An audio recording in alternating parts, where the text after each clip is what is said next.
My wife wouldn't stop yapping about how she missed our daughter's wedding, and after 2 weeks of non-stop crying over it I told her to stop bawling like a baby and wait for our other kids who actually want a wedding. Non-traditional. He's a good kid, I like him. He protected Lynn and has been by her side for a lot of things. I actually love that kid for protecting my baby girl. Lynn will be the first child of ours to be married, so when we heard the news about their engagement, my wife was super excited. She started talking about wedding planning and all that girl stuff. Lynn and Brad were both upfront about not wanting a wedding and just wanting a small party with mainly family and some friends as a celebratory thing. My wife was very upset and pushed at Lynn till she reluctantly agreed to plan a wedding. Not even a week into wedding planning, Lynn and my wife had a spat about floral arrangements, which led to Lynn flying back home to Louisiana. Lynn announced they had eloped and would be planning a small intimate get-together in New Orleans around Halloween time. My wife lost it. Her and Lynn got into a huge argument over the phone, which led to them both not speaking.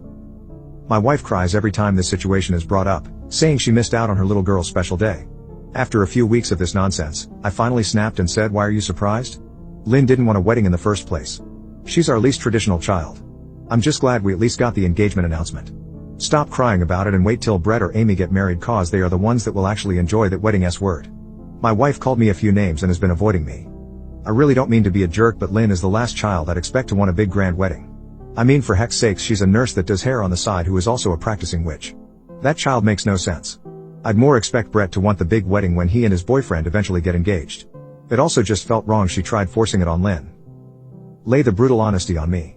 Do I roll over and apologize or continue to stick up for Lynn over this mess?